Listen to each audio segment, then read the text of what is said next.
It's incredible, and then the right wing thinks Sarah Palin's going to save them, but that's not going to happen. And the other good news is every incumbent, whether Republican or Democrat, whether it's Arlen Specter or Grayson, they are all being thrown out by the more extreme. The more extreme you are, according to mainstream media, because they're up on the hill like Buddha pronouncing what reality is, the more extreme you are, the more the mainstream media demonizes you, the faster you get put into office. Yeah, again, look at the people that just won the elections yesterday.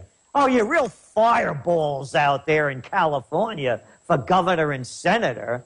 You know, I mean, come on, look at these people.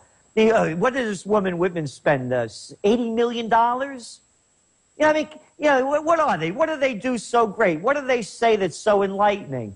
You put somebody in office to run against them, like a Rand Paul, that brought the Tea Party to a whole level that was never admitted to before. They can't withstand it. So what do? They take the cheap shots. Look what just happened with this woman, Helen Thomas. 89 years old. Boy, did they beat her up. Boy, did they show how tough they are. And what did they do?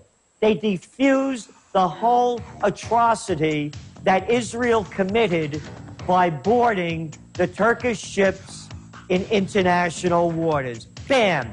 Out of the news. And instead, they hung 89-year-old Helen Thomas up as someone to show, don't mess around with them.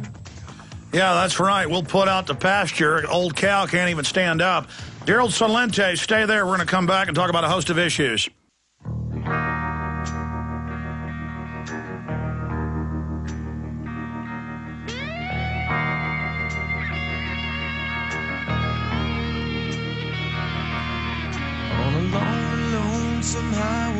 Gerald Celente is our guest on the radio, also simulcasting on television at prisonplanet.tv. This is a short segment, long segment coming up.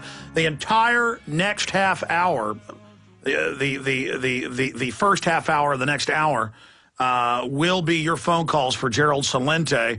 The toll-free number to join us with specific questions for him. 1-800-259-9231. You can also send questions to our Twitter account, twitter.com/RealAlexJones.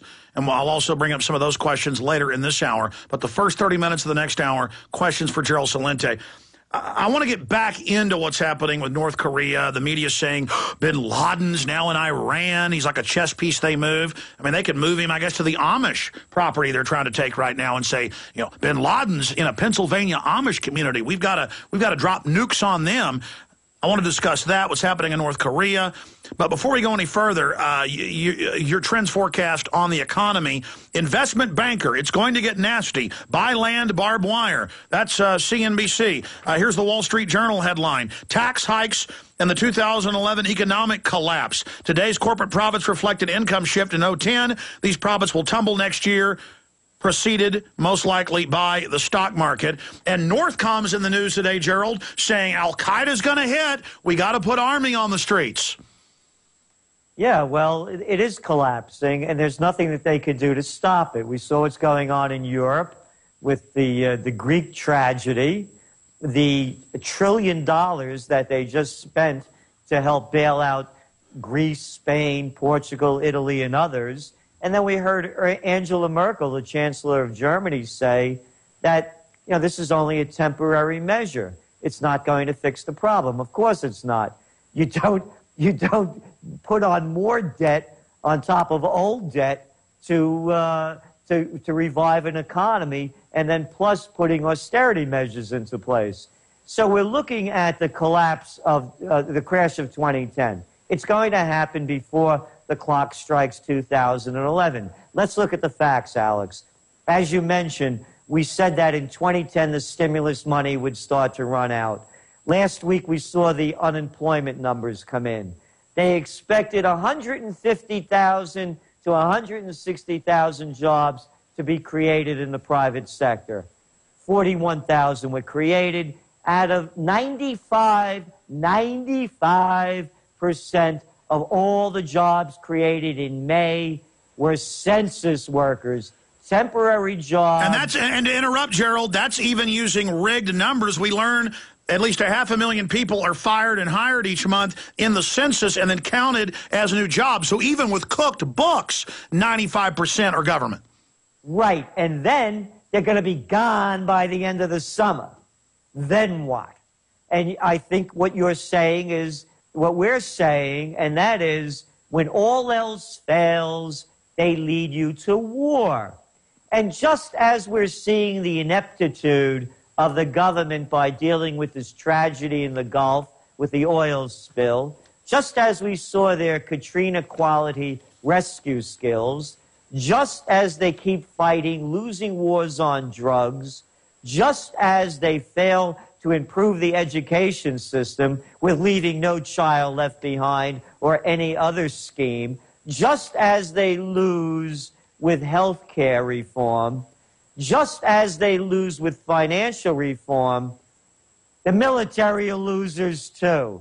This week we lost, 17 U.S. troops in Afghanistan in a losing war that's costing hundreds of billions, that's going to cost more lost lives, and that's going to be a losing war at the end. So to divert our attention, Iran looks like the next war that they will start and lose so that they can't admit to their other failures.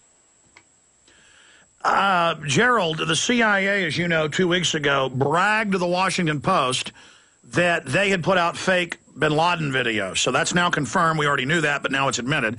Now they've got known Israeli propaganda fronts saying that bin Laden is in Iran with no proof.